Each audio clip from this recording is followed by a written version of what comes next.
a boot camp.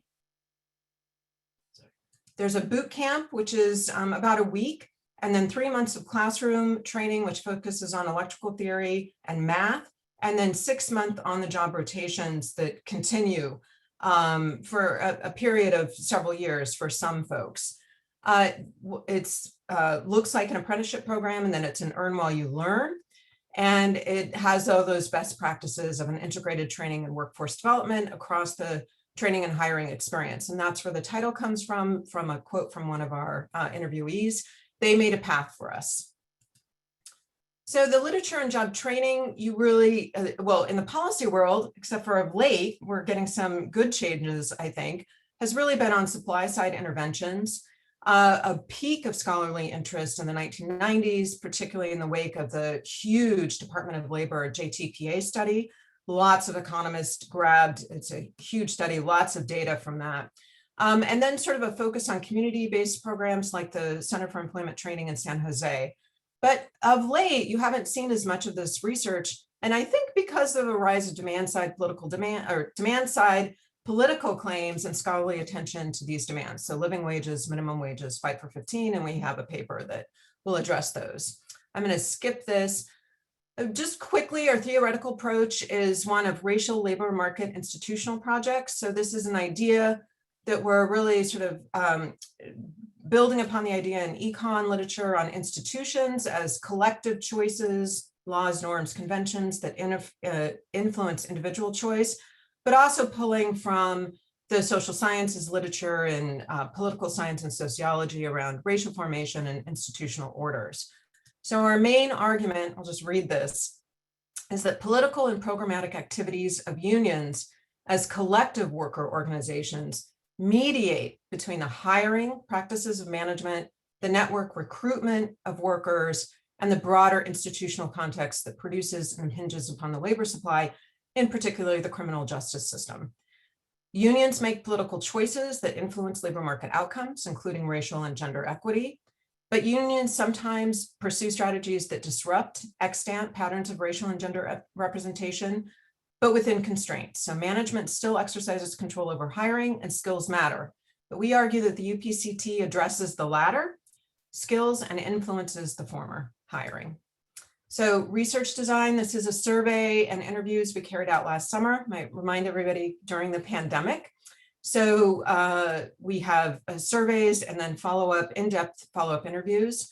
The union, and this is very hard to get. I think this is one reason you don't see very many studies like this, provided us with the names and contact information of participants in 8 of the first 10 classes of the UPCT program since its inception. There's about 2 classes per year, about 50 participants per year. So we generated a stratified random sample of 112 potential respondents. We oversampled women. We had a 34% response rate. And again, this is pandemic. Also, some of these contacts were quite old, but we were able to track down many folks, and cell phones helped a lot because as people moved, they maintained their same cell phone. So it's a statistically representative sample that allows for generalization to all program UPCT participants. So this is, it really does focus on workers of color.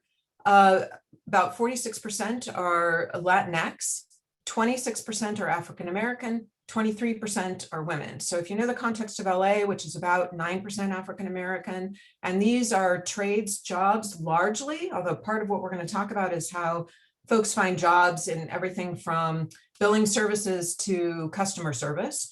But it's a very small representation of women overall in the more trades occupations. So 23% is very high. And then API 5% and about 23% white. Median age, so this is median age at the time that we surveyed last summer, but we did do a cut of how old they were when they were in the program. They're still much older than many folks in similar programs. About 23% are high school grads, 46% have some college, 10% have BAs. This is really the money slide. 83% are hired into the public sector. So we, as of last summer, 83% of these folks who had started as early as 2011 were employed in public sector jobs, and 75% in the LADWP. And that's the reason I point that out is this is the partner is the LADWP, but those are also very they're highly valued jobs, and they're very hard to get into. Here's another, the median hourly wage is very high, $39. And then we looked at the, we wanted to get a sense of, okay, what's the lower bound here? 25th percentile is $31. So these are clearly entry-level jobs that pay middle-class wages. And as you'll see, there's lots of opportunities to advance up the pay scale. From I'm amazed even that we had the rate that we do, the response rate, because we asked a lot of questions in the survey, and people answered these questions for us. They really spent time with the survey. And then we learned a lot from the interviews. But most everyone had a prior experience of low wage, unstable employment or unemployment before entering the program. But following, right, they're very, very successful in securing these permanent public sector jobs. So 3 people were still in the program. I mean, they had given us names for the majority of folks who had already finished the program, but there were still 3 who were still continuing. So of those who had completed the programs, 2/3 were hired into the LADWP immediately, 8 hired into the city of LA, but then 5 of these later move into the DWP. So this is the story of occupational mobility that's really pretty, we think, striking about this program. So we asked folks to really walk us through their employment history, and they did for us. And so we were able to create these crosswalks of where people started and where they are now. So you get this example of 2 workers who started at meter readers, and that's an entry-level job in the LADWP. Of those 2, one is now an electrical distribution helper, which pays more, and one is a water service worker. Same with the steam plant assistant is now a plant equipment operator. And so we have this for everybody. And it's in the report that I think that Ian has posted. So quickly, I have 5.5 minutes.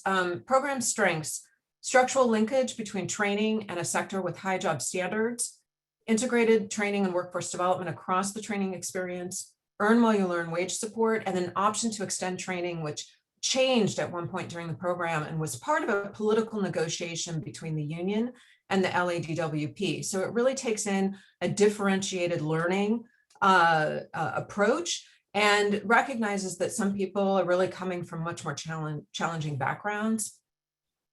So it's really, we're calling it a social infrastructure approach to traditional infrastructure jobs.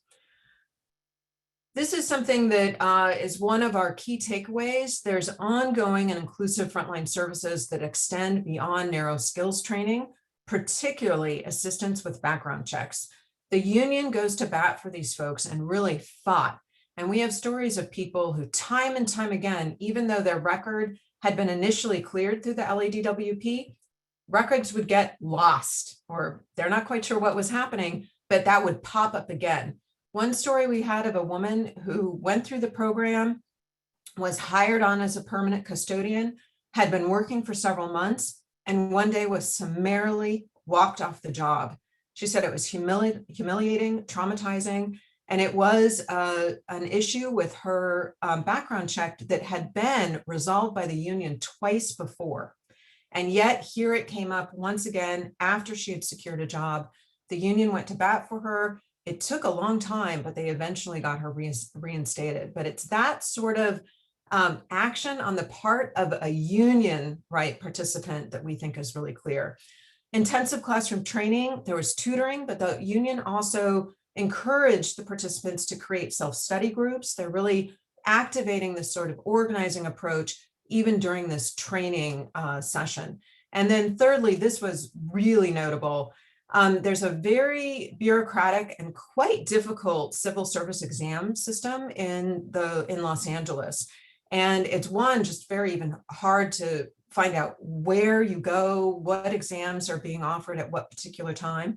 And the union acclimated and prepared folks for this. I mean, and I think about, white middle-class parents, and what do they do to prepare their kids for the SAT? They pay lots of money to have their kid take the exam many, many times. And this is exactly what the union was doing with these civil service exams, which was helpful for participants later, because this is how you continue to move up in the public sector, in the Los Angeles civil service. And so people really pointed to this as saying, that is this key skill that I continue to use, that I've been able to advance myself, even as I've been out of the UPTC program for years now. This is also really critical. Demonstrated commitment of union staff to trainee success and the leadership of color and female leadership. This was visible to participants, and it matters a lot to them. They spoke in our interviews. People talked about this one particular woman, a Black woman, again and again. Most of them knew her name, but some of them didn't even know her name, but they were like, oh, the woman at the union, the woman at the union. This woman has really made this a personal commitment as well as a political commitment on the part of the union, and it shows. Also, there's a development. It's incipient, because many people didn't, when they spoke with us, self-identify as union members right off, but there was a clear development of worker voice, that folks felt like they could speak up at the work sites, at the rotations, and a few of them said, I knew that I could say something about harassment or other issues because the union had my back. And so that's another thing that's very important, and I think really critical, that as people are going through a process that sometimes borders on hazing, they felt as though they had this collective actor that they could, that essentially had their back. So I've got about a minute and a half. Program challenges. Many of the, in the interviews, many people talked about the negative reception or those cold shoulder at the field site rotations. These are the permanent workers. And you see lots of examples, and particularly these are targeted at women, of rationing training resources is what we call it. So people are told they're forced idleness. We don't have anything for you to do today. You can just stay in the yard. Oh, why don't you just clean up the shop? And this really holds people back, right? Because then they're not in the field, engaging in that on-the-job training. Disparate experiences by gender. So women experienced a greater degree of teasing and hazing. But people, and this shows up in the literature, right? People, it's a form of tokenism. They don't want to define this as harassment. They are, they're reticent. And to some degree, it could be that they've faced much more difficult challenges elsewhere. So they see this as kind of, it's a part of the process. It's a part of, acclimating. And that's also typical of tokenism. But again, this is when a woman said at one point it got too bad, and she went and she was able to speak with her supervisor because she knew the union had her back. And she was given a new supervisor and was very successful after that. And also, she's a Black woman. And she said, when I got matched to a Black male supervisor, I felt like he understood what I was going through. Long wait list. And then I just want to finish up with, so they really spoke about this proactive engagement of inclusive practices, also coaching sessions among the women about how to deal with sexual harassment on the job or teasing. And they would sort of have these role play exercises. So you can even see how this is beneficial to the workplace as a whole, because these folks then enter the workplace with this sort of set of diplomatic skills. They're able to diffuse conflict, to address these issues right off before they become formal complaints or grievances, because they have this set of skills that the union is really responsible for developing. Transformational experience. I'm running out of time, so I have just one more slide because I want to point to the end. This is something that Ian and I are really grappling with. This is, we were double checking our data. Like, could this program be this good? We feel really strongly. I mean, we went in cold, people who didn't know who we were, but they were willing to talk to us. We spent a lot of time with these folks last summer. But there is, as you think about something like this, replication to scale and the commissioners in the DWP are really committed, in part as a result of this research, to expanding the program. As the commissioner said, leveraging our spend, how can we require contractors with the LEDWP to engage in this kind of training? But there are these questions about how do you replicate it and go to scale? And there's always going to be this tension between increasing access, which is what we all want in many ways, particularly for disadvantaged workers, but also about controlling the labor supply, which is about maintaining high wages. With that, I will end. Thank you. Well, thank you very much for staying strictly to time, which will give us, I hope, time for discussion because there's lots to discuss. Our second speaker is Jesse Wursten from KU Leuven, who I think is the one presenting, who had also had a paper with Michael Reich at Berkeley on do minimum wages reduce racial inequality and are whites hurt? So Jesse, who's trying to share his screen right now. Yes, there we go. Okay, so for me, it's actually good afternoon because I'm in Europe, so it's about 5 p.m. here. But hi, everyone. I've also changed the title of my paper. Now it's become much shorter, but I think it does capture the three things that are important about this paper. Because it basically summarizes that we will be talking about racial inequality, how that relates to minimum wages, and why it matters that this happens in what you might call frictional labor markets, which is an econ term that I will explain later. Okay, so the basic idea of this paper. So here I have this graph from de Renoncourt and Montello. It's a very famous paper in economics by now, because what they show is that what I've plotted here is the difference in annual wages between white and black workers. And you see that it's declined a lot since the 1960s. This time period here was very good in reducing this gap. And what they show is that the minimum wage increase that happened in these early 60s, that had a large role in explaining how this gap declined. But then our paper basically looks at the second part of that graph, because you can see that from the 70s onwards, or 80s onwards maybe, this gap has remained stable. You might even here it even seems to be increasing a little bit. So the main question basically that we will ask in our paper is, did minimum wages basically help? Would it have been higher otherwise, or were they a cause of that this didn't happen? So how do minimum wages interact with this racial inequality evolution? Now, some of the economists in the room might think, it's obvious that minimum wages are going to reduce racial inequality because black workers earn less than white workers. So if you push up wages at the bottom, then that should almost like mechanically lead to lower inequality.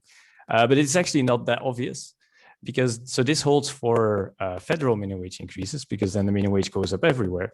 But what we actually seen in the last 3 decades is that it's like particular states that increase their minimum wage. And it seems to be that the kind of states that increase their minimum wages are not the states where the black workers live.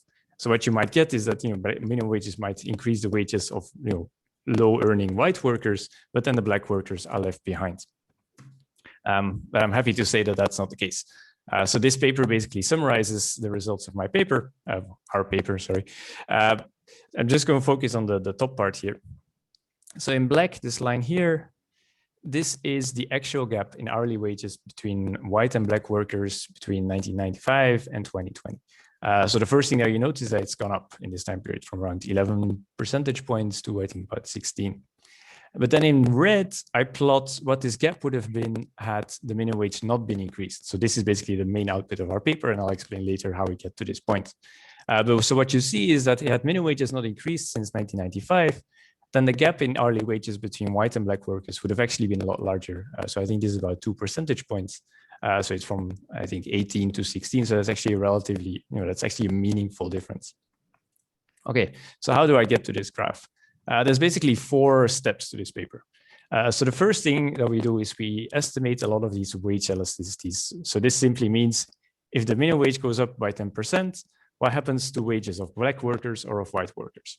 And we do that in many different ways, simply because in this literature, you basically have to do it in many different ways or no one believes you. What we find is that wages increase more for black workers. So everyone benefits. So white workers, black workers, Hispanic workers, Asian workers, all their wages go up. But it's just that the wages of black workers go up more. And one thing that even actually surprised us when we found this is that you cannot explain this difference simply by initial wage differences, because that would be the most obvious explanation is that black workers benefit more because they simply earned less initially, and while they earn less, you actually can't you can't use that to explain this difference, and then basically the rest of the paper tries to explain what is going on. And what we believe is that there's this virtuous cycle going on. So what happens is that Black workers struggle to reach high-paying jobs because they tend to live in areas where there are not that many good jobs, and they are relatively limited in terms of mobility, in the sense that, compared to white workers, there's a lot of black workers that simply don't have a car. Now, what happens is when the minimum wage increases, that increases the wages of these black workers and also their credit scores and so on. This allows them to buy a car, and now that they have a car, they can actually start looking for jobs outside their own neighborhoods. And this allows them basically to reach better paying jobs or to negotiate with their current employer. And then the final part of the paper is, how do we construct this graph? I'm not sure if I'll have time to do that. So the data that we'll be using is fairly standard for a labor economics paper. So that's the current population survey, which is this massive household survey in the US.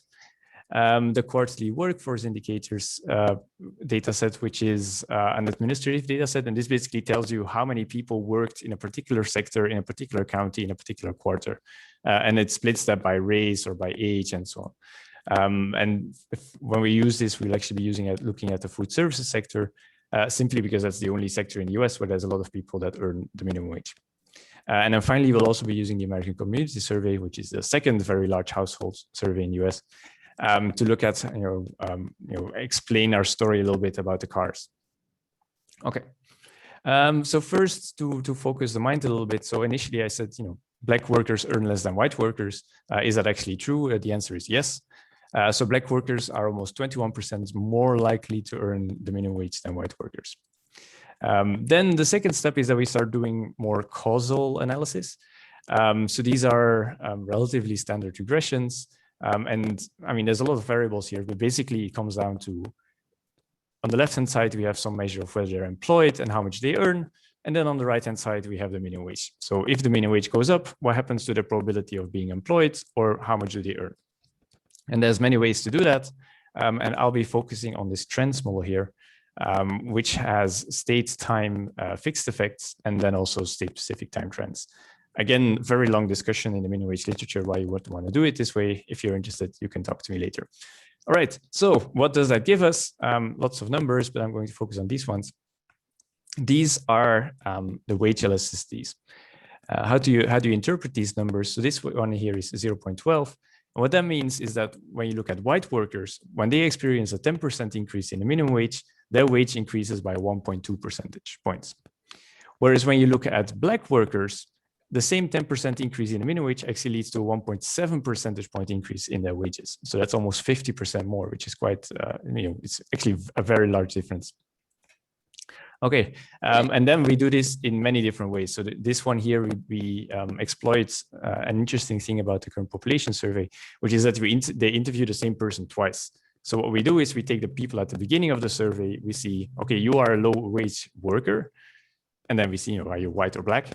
And then we follow them 12 months later and we see what happened to your wages. And again, we see that these wages increased for everyone after a minimum wage increase, but for black workers, the increase in wages is much larger. Maybe also interesting and something that we personally didn't expect is that for black workers, we actually find that after a minimum wage increase, they are more likely to remain employed. Now, for the economists in the room, you might now be, scratching your head a little bit because it's actually the opposite of what you would expect. You would expect that an increase in the minimum wage, that prices out some workers, so you would expect employment to fall, but we actually find the opposite. And we explain that a little bit in our model. Also, just because I can, one interesting thing that we also find is that when you look at workers who earn much more than the minimum wage, we do not find any effect at all. So that's reassuring because that shows that our regressions are probably not picking up something else than the minimum wage. We also do an event study. Again, I'm going to go through it, but basically we see the same numbers coming back. So a wage elasticity of 0.1 for whites and then 0.15 for black workers. Finally, the bunching estimator. So this is based on the Cengiz et al. Paper, which is another very famous paper in economics by now. And it produces these nice graphs. So I do want to spend a little bit of time on this. Because what these graphs basically show you is that after minimum wage increases, what happens to jobs right, like slightly below the new minimum wage, and what happens to jobs slightly above the new minimum wage. And as you would expect, the jobs slightly below the new minimum wage, they start disappearing. So this one here is jobs that earn $1 less than new minimum wage. They start disappearing because they're illegal now, basically. And then basically these jobs, they kind of shift to the right, and because you see that here at these jobs that are just above the new minimum wage, there's much more employment going on. And then the red line here basically shows like the cumulative employment change, and you see that's basically 0. So this is a Cengiz et al. Result. What we found very interesting is this right-hand panel, because for Black workers, it looks a little bit different. I mean, you still see that the jobs that disappear, they're these ones that are just below the new minimum wage, but you don't see these spikes here at the +1, +2 bins, but it only starts appearing here at +4. So what happens is that the jobs that disappear were still, right below the new minimum wage, but then the new jobs that they start having are paying way better than before. So this is an increase in hourly wage of $4, which is a lot given that these people are earning like $7, $8, $9 an hour. Okay, then we also use the QWI. Again, similar things. Earnings increase more for Black workers than for white workers. Okay. Then the second part of this paper is based on a comment we got during an earlier seminar where they asked, can you just explain this based on wage differences? So what we did is we took one of our regressions. So I've replicated it here, where we saw this effect that Black workers, have a 2.5 times larger wage response than the white ones. But then what we do next is we reweight the sample. And what we do is basically take your white workers in the sample, look at their average wage, and then reweight your Black workers in the sample such that their average wage is the same as the white workers. And actually, it doesn't make any difference to the results that we find. And also, if we do it a bit more finely, so that we make sure that it's the averages matched by state and year, we still see that same result. If you're concerned, how is that possible? Because Black workers were earning less than white workers. The reason is that in this particular regression that we use, we already select on having relatively low wages. And it turns out that within this group of low wage workers, there's not that much difference between white and Black workers. It's just that there's more Black workers in that group, proportionally than white workers. Okay, so it's not just, the fact that they have lower wages. So then what is going on? Okay, then we get to this mechanism that I explained before. So it's really about, at least that's what we argue in this paper, is that it's really about mobility, about being able to actually go to the job that you would like to do. So the problem is that, that Black workers tend to be concentrated in central cities, whereas the wages are much higher in the suburbs. And these are, you know this better than I do because most of you, I think, are from the US. So these distances get quite large, and public transport to get there is, almost hopeless, with some exceptions. And then to compound the issue, you also find that Black workers are 5 times more likely to not own a car than white workers. So I think it's about 1 in 4 Black workers does not have a car, whereas for white workers, it's just 1 in 20. So that's a very large difference. So then what happens when these minimum wages increase is that, earnings go up, wealth goes up, credit scores go up. So this is, existing papers.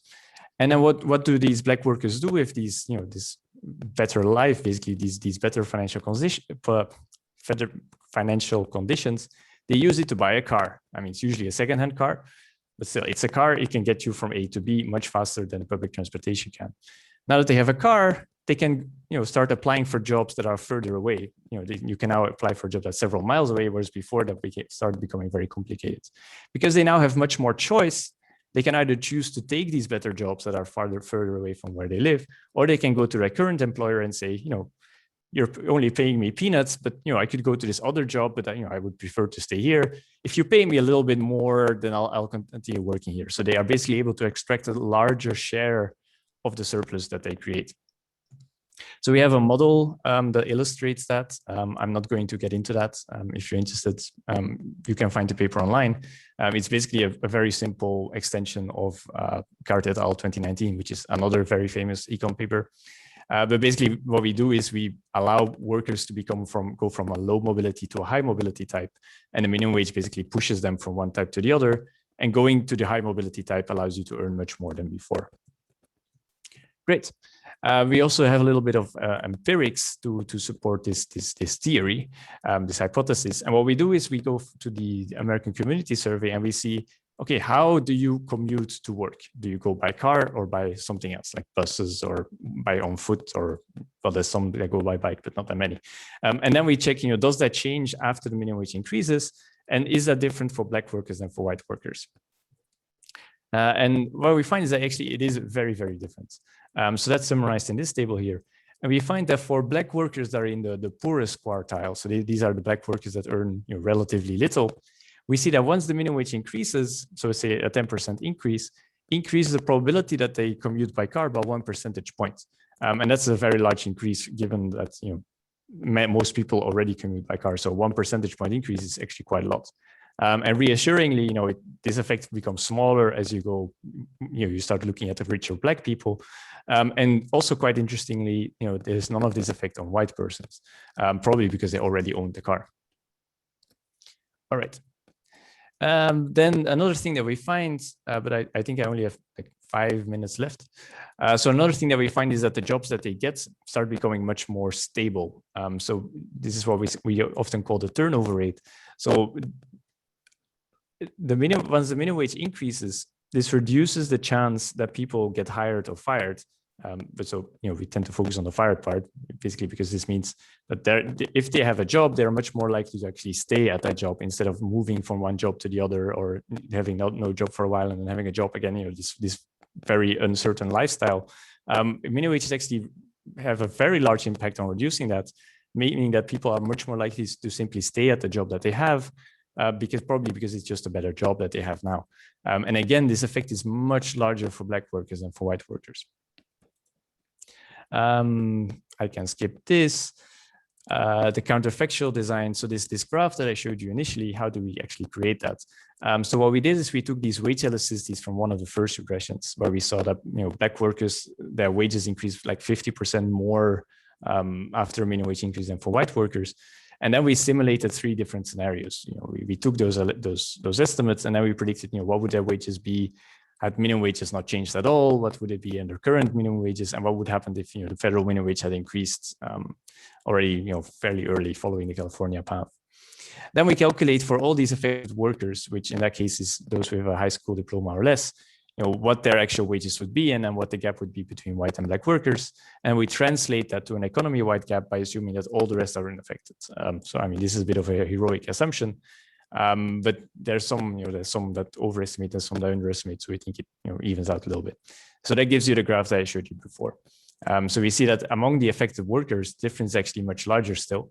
So you go from 5 percentage points difference in hourly wage differences to something that's very close to 0. But then when you translate it to the economy-wide gap, the absolute difference declines a little bit because we assume that a lot of those people are not affected. All right. So that allows me to get to the conclusion. I'm not going to talk about all these other heterogeneities. So basically what we have done in this paper and what I've tried to very, very quickly explain to you now is that we've shown that, so there are these substantial wage gaps between white and Black workers, but minimum wages seem to be reducing them. So they don't reduce it enough that they were able to reduce the gap. So it still increased over this time period, but it would have been even larger had minimum wages not increased. And it's not just this mechanical effect of increasing wages. There also seems to be this virtuous cycle where higher wages lead to higher mobility, which in turn leads to higher wages. And that was it. Thank you very much. And I hope you enjoyed this presentation. Thank you.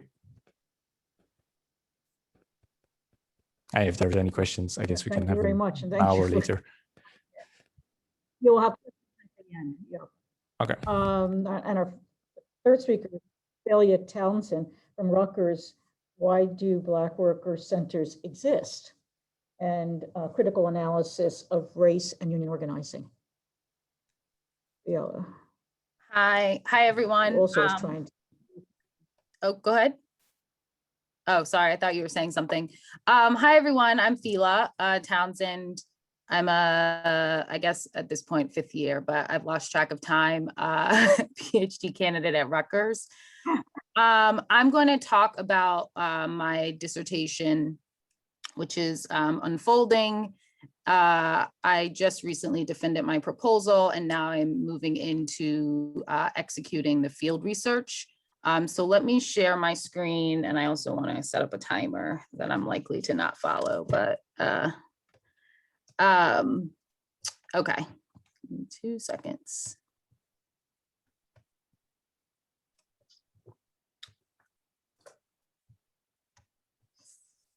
Okay. The sharing, oh, there we go. Okay. So I also, like my colleagues here, the title is evolving. I'm not sure what's even in the program, but currently I'm working under the title, Why Do Black Workers Centers Exist? A Critical Exploration of Race, Class, and Worker Organizing.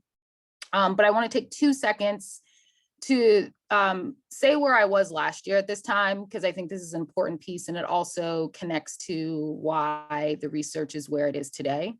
So last year, we were almost, I think, exactly a month out from George Floyd. I think now we can call it a murder. And so what I was sort of starting out with my dissertation, and I wanted to talk about power in that conversation and how we were conceptualizing it in our literature and understanding it. And then, you know, a lot has happened and transpired. Sorry, this cursor. A lot's transpired, obviously, since then. So obviously COVID was happening. We were in what I think we might call a racial justice reckoning. For me, I've started to talk about it, though, more precisely in that I think in many of our predominantly white institutions, there's been this hypervisibility, but the issues we've been, seeing and dealing with as a society around racism, specifically anti-Black racism, are not new, obviously, for those communities that experience it and other communities of color that are marginalized and experience those forms of oppression. And so for me, I sort of anchor here because I made some very intentional choices and decisions to reshape, reframe, and recraft my dissertation at this point, and sort of went on a different path. So what was this path? Just really quickly. So I had been having conversations and interviewing with labor leaders, not just from an academic context. I also am engaged in policy, more policy focused work. And I was trying to learn from them, like, what are the barriers that they are facing in the work that they're doing? And what emerged from those conversations was this idea that, specifically when I was talking to Black labor leaders and women, issues around race as it related to their identity, and specifically how that connected to how they approached their work, why they did the work they did, how they strategized and went about doing the work. There was this clear racial salience, right? Salience of race, this race consciousness, we call it in the literature, that emerged, right? And so I wanted to interrogate that a bit more in my dissertation research. I also want to point out at this time, right? Like, so in a lot of the spaces I think we all have been in, again, going back to this hypervisibility that I was talking about, we're often talking about race, we're talking about racism, we're talking about racialization processes, or the racial, institutional racism, systemic racism.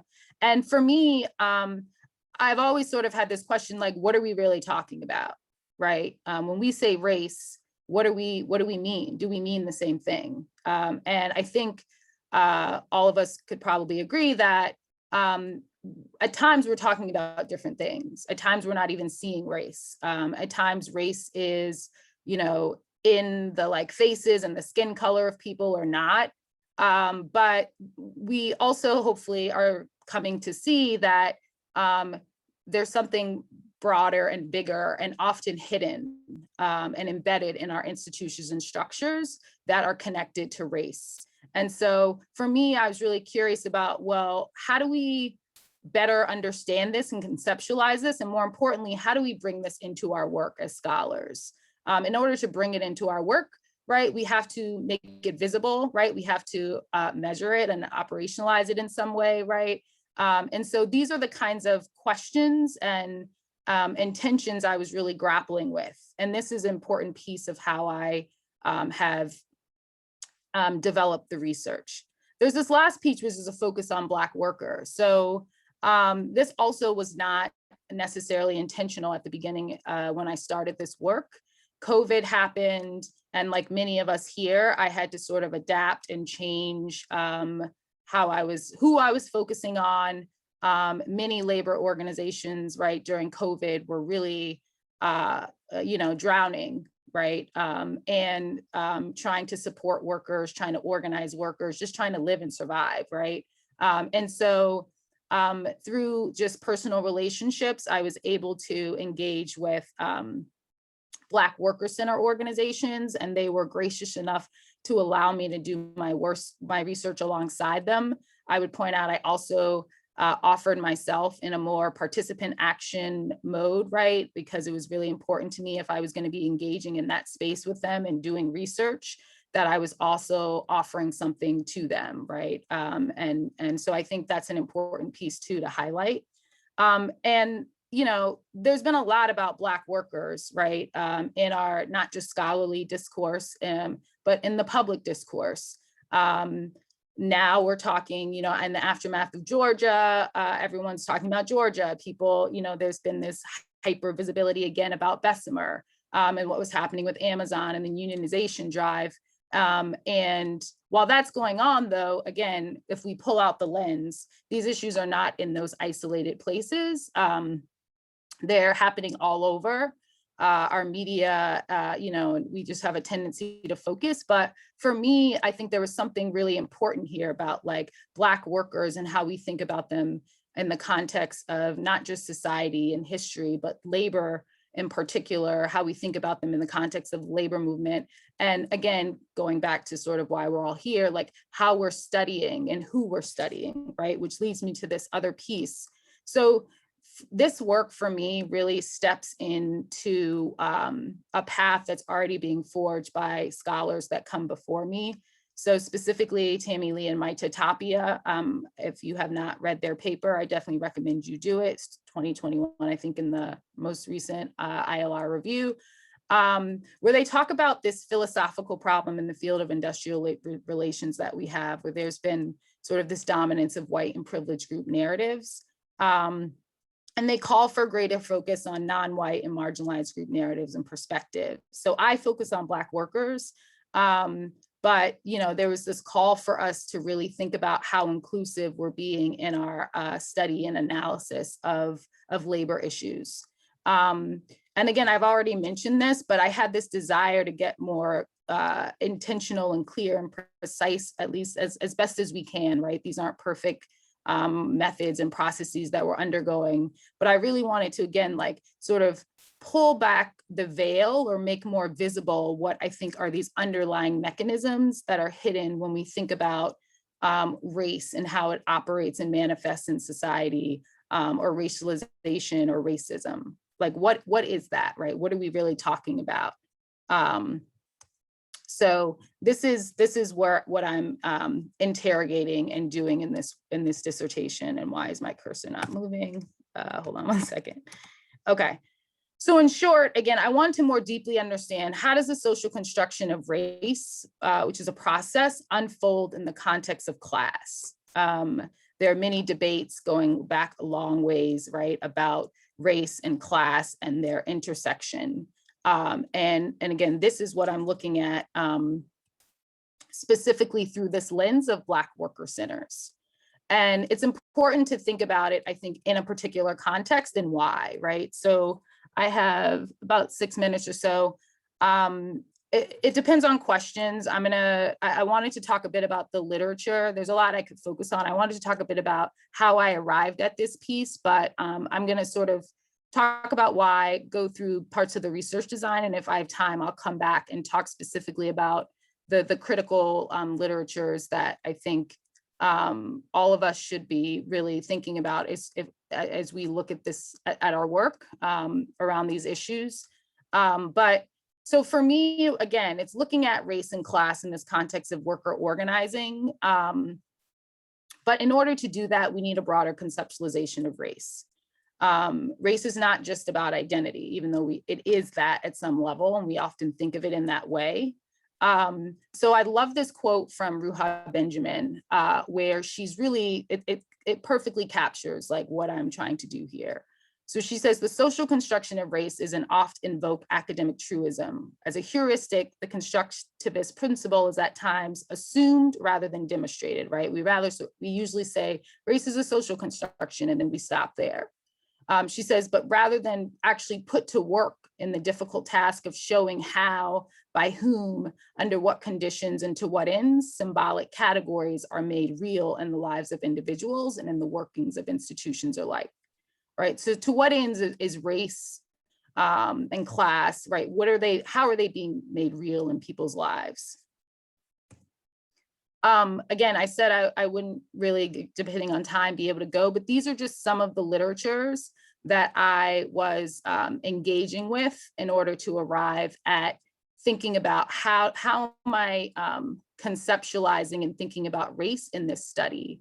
And right, like when I go out into the field and I'm talking to workers and I'm thinking about how race or racism manifests, how do I do that, right? So these literatures are these are some of the works in the literatures, specifically critical race theory and racial capitalism, that were very instrumental. I would also just sort of give a little shout out, like I know Salil's on this. We've been engaging some of us junior IR scholars in a critical race reading group through our CRIMP network, which is it's an international consortium, but Canada based. And I know for me, that has been incredibly crucial for me to be able to sort of put together this work. So I wanted to shout out any of my friends that are from that group on this call. Again, I don't know that I have time, but I can certainly come back to this if there are questions to talk more about how I bring these through in the research. So basically, right, why we need this broader conceptualization and how I arrived there, which I admittedly, would need more time to go into, is because race has to be contextualized and analyzed. Like what we learn is that race, how it evolves, where, what purpose, right? A lot of the work that I've been engaging with and in the reading group we've been engaging with is this idea, right? Like race was created at some point, right? Like, so who created race? Why? For what purpose? And this all is important as we think about how race is manifesting and operating in society and what power structures it's propping up and holding up. So it must be contextualized and analyzed in this way, both not just in terms of how people are experiencing it, right? Like how people talk about it, what it means for their actions in the day-to-day, how they collectively engage and organize in light of race or racism, right? Or the racialized structures and process and structures that they're living in, but also how it's imposed on them, right? So a lot of the literature I've been engaging with talks about how the laws and policies of society, right, have literally defined and created and shaped what race is at what time, who was white or not, or what specific points in time. So as we are thinking about and conceptualizing race in our work, there's this important piece that it's evolving and it's not universal in the sense that, right, there's a particularistic nature to it. And again, I don't have time to go into this, but because of the interconnections between race and capitalism, as we understand it in racial capitalism literature, right? Like, it's the same with capitalism, right? As we're studying and thinking about different iterations and formation over time, right? We have to be contextualizing it, right? And so for me in this dissertation, I'm contextualizing it in the context of Black worker centers organizing. So these are my research questions. I literally have a minute. So how do leaders of these Black worker centers, like how are their ideas and experiences, how does it shape their work? Sorry, there's a typo there, and their organizing. It's one main question. The second one, and then given that, right, how it shapes this, how does it actually impact their choices and decision-making? So I'm specifically interested in organizing, so it's developing their strategy. How do they create and enact structure? how they think about power and going and built and power building. How is this all a function of or shaped by racialization processes and structures that they're living in and that they're experiencing and that are being imposed on them? And then last, like, how does these questions sort of inform our understanding of this interconnectedness between race and capital and labor systems and institutions? What are the sites and events where we see these processes manifest? How are they made visible, negotiated, and contested? So these are the kinds of questions that I'm going to be exploring in this research. I don't have time to talk about how I'm going to do it all, but I would say it's field research. So I'm going to be, let me just jump here. Interviewing, there's a slide here. Interviews, I've focused really, I've talked about leaders, but I'm also planning on touching down in about 2 to 3 sites where these Black worker centers are, and trying to also talk to the workers that are being organized and that are being supported by those worker centers. As I mentioned, I've offered myself, in a more action-oriented piece. Specifically, it's been around helping them as they think through digital infrastructure changes that they're trying to make. And there's an important piece here too that I would say, given my anchoring in critical race theory and racial capitalism, which is the centering of the lived experiences of these workers that are the focus of this work. And again, circling back to this piece about what has been the tradition in our IR literature, right? The perspectives, the narratives, the voice of these groups of workers is an important piece here. Just as much as getting the broader political economy in context and capturing that, right? It's really about looking at both together. So I won't go into this. Obviously, I don't have time. That's time, but happy to answer any questions or go deeper and explain more about what I have been working on. So thank you. Thank you very much. The problem with being a virtual meeting is they've made all the session shorter, which gives us, it says anyone, like 2 minutes or 3 minutes want to raise their hand and speak up and ask a question or make a comment. And look at the chat, because being in Philly right now, it's very hot today. Sherry has mentioned that, Sherry, if you could talk, why don't you mention that event in Philadelphia for our East Coast people? Well, I will say one of the first 10th. One of the first things I wanted to say actually is that I started coming to LERA in 2018 and was immediately struck and concerned with the way that race was or was not being engaged at the time. And I will say that I feel like there have been some movements and I think that's represented in the presentations that we've heard here today. I really, really hope that there's even more engagement so that in all of the sessions, there's an attention to the way that race functions. And I think that the call that Tammy Lee and Maite Tapia have put out and that clear, like that I see happening here in this space is just, I'm happy about that. And then I also wanted to say, Phela, the Philadelphia Black Worker Center Emerging, will be out on Juneteenth at a couple festivals, and I can put you in touch with the people, but we'll be talking with folks about what it means to work while Black, so that's my comments. Thank you. Can I make a comment at what you just said, Sherry? It struck me, and I've been obviously coming to LERA for a very long time, but traditionally, much of the industrial relations literature focused on manufacturing, number one, and also almost heavy manufacturing. And so it, maybe because they didn't or TAP, but it left out what I would call the bottom quarter of the labor force. Immigrants, people working as, I think who mentioned, Jess, who mentioned that the lowest, the minimum wage industry is food service? Jesse did. People, I mean, look at restaurants and all sort of food service places. It's incredible, but that wasn't really much covered. And also people who weren't even counted as, well, they are counted, it should be counted as employees. This is before the gig economy.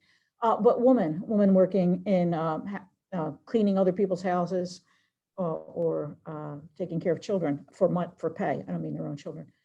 They're just sort of ignored, but they are important segments of the labor force. So I think what Sherry mentioned, looking at what's happening, who's been excluded, if we are studying this, that we shouldn't be excluding people, and looking at it from their perspectives is very important. Tammy had her hand up Questions? I have too. one. Tammy had her hand up. Yeah, I just want to say thanks to all three presenters. I thought the research was very interesting, each presentation. I think, you know, what I'd like to talk about, and perhaps Maite and I will talk about this tomorrow when we're up. What I would love to see, or what I see as the great opportunity for industrial relations, is to sort of merge what Phela's saying to the other two presentations, right? So Jesse had this very clean economic model. It told us a great deal about minimum wage law. But then if we were to take what Phela is trying to get us to do and say, we can't just study race without studying racism. So when we talk about Black workers and where they live and that they don't have cars or wealth, there's a reason why Black workers live where they live. There's a reason why Black workers can't afford cars. And to, you know, sort of extrapolate minimum wage out of the systems of oppression that keep us in certain areas is one of those things where if we thought a little bit more about the conceptualization of racism, when we talk about race descriptively, we might be led to different sorts of ways to analyze minimum wage data, including what is the impact of racism on how far minimum wage goes, right? When you compare Black workers and white workers, right? So this is a tremendous moment, I think, for labor relations and industrial relations to sort of sit very seriously with these questions of how we're conceptualizing race, whether or not when we treat them solely as descriptive variables, if we're erasing or leaving out part of the story, even if it's about manufacturing where Black workers were as well. How is it that those narratives are erased, and what's the impact of that on our scholarship? And I think Virginia then, that and Ian's piece is very important because they've done some of the methods we use to sort of get from the opinion of the workers themselves and from these groups a deeper socio-structural understanding of what they mean by race, what disparity means to these marginalized communities and Black workers specifically. So I know I'm taking up a lot of time. I just wanted to say, thinking about all of these presentations combined leads us to very interesting, compelling, and deeper sort of discussions of how race and racism interact. Well done, everybody. I don't know. This session is supposed to end at 12, but we can stay on a few minutes, right? If anybody does, because the next one doesn't start until 12:15. Okay. In that case, can I jump in and ask a question? Make sure I'm not Virginia and Ian? get cut off. Please do. Virginia, you know, I was listening to your findings, and I wasn't able to download the file that Ian put in the chat, but you know, it brings back this question of skills, right? Because skills training wasn't the main factor in the success from what I'm hearing you're describing. I really think that it was dealing with the structural barriers that are in place. And, you know, especially looking at some of the other work that you've done on racial inequality and wage gap, I want you to, if you could, go back to your findings again and just reiterate what do you think was the biggest component of that program that was most successful in getting people into these jobs and allowing them to stay in these jobs? I can't publish this, but the union fights like hell for them is what the real story is. And that's why, you know, I'm really struggling with this question of replication and scale because, you know, we have this moment, and in Los Angeles, there's, you know, so much more to say about this, but this program emerged out of a huge labor community campaign during the Great Recession, right? So it's a moment when people were out of work. And so this is Lane and Scope, if you know some of these organizations, really came to the forefront, right, to demand access to good public sector jobs. So that is critical to understand about this program. And so that's where the political commitment is central. So that's the other, I mean, we only had a limited time, but that's why, you know, Ian and I are trying to focus on the union as mediating, right, between management, between the workers, also disrupting those, there's still sort of white networks that that push people or pull them into the LEDWP. And so the union, which is run by a white president, and I don't know all the politics here, I'm just going to take it for what I see. The white union president and then this vice president, who's a Black woman, will always stand right next to one another. And she will say, it was his idea, and he'll say, but she made it happen. And it's very explicitly focused on Black and brown workers from disadvantaged backgrounds. But anyway, that's all to say, you're absolutely right. And it's the political role of the union that is always right in negotiation with the LEWP, always there to fight when these, I mean, particularly these criminal justice, you know, people call them different things, but, you know, they see them as it's this mark on my record and I've done my time and we've taken care of it. I mean, this is the thing, until we fully expunge records, it requires this incredible personal, you know, high up union folks walking in to HR saying, you took care of this 3 years ago. Why is it popping up again? So anyway, it's just, that's why I think the political role of the union is really critical. It has the structural role. I'm on record in the state of California in front of the Commission on the Future of Work saying, let's not bother with upgrading the worker anymore. It's about upgrading the job.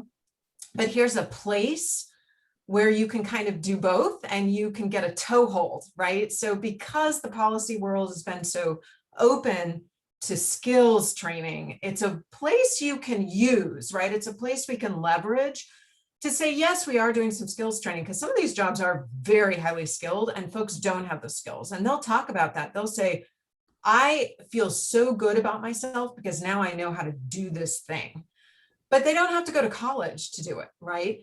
But it's about learning how to do this thing and then figuring out how the civil service system works and having folks there who are always advocating for them when they run up into these barriers. Sorry, that's very long. I should stop, but thanks for the question, because I just really think this program deserves, you know, for people to learn about it, to know about it, and for us to find ways to replicate it.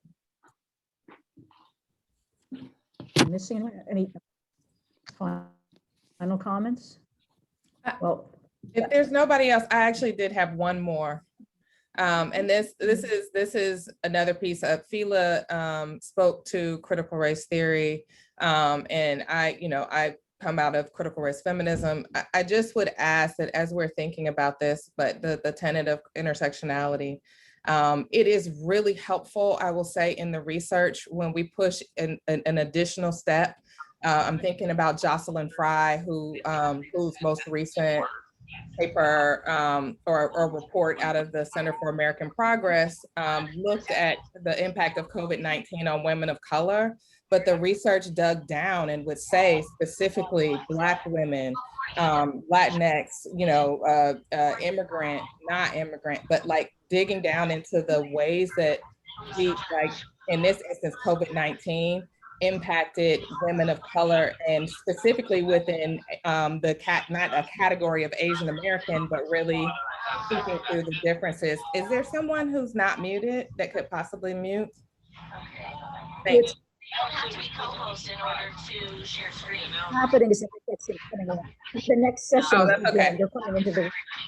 Anyway, my point is to consider gender, right? To consider gender and also bring in an intersectional perspective. It does make a difference when we're trying to be able to have deeper conversations around what's happening with women of color. It just can't always be conflated into racial categories. I think that's an excellent comment to end on. Is there someone here who would like to be named as the co-host for the next session? Which starts in 5 Everybody minutes? who's in the sessional race. Thanks to everyone who's at our last session. Thanks for the comments. Bye. Thank you. You guys must have had some good conversation going in here. Also mean I think David Otter yesterday said that the days of flying across the country. Is there someone in this room who's the co-host of the session that starts in 5 minutes? I hope that's true. Well, how you doing? It's David, Emily, and he's muted. There we go. I'm not muted anymore. Hi, David. Hello, Bernadette. Very inefficient. The next session, right? Yeah, and I just got done with the session, right? That's right. We were doing all of that.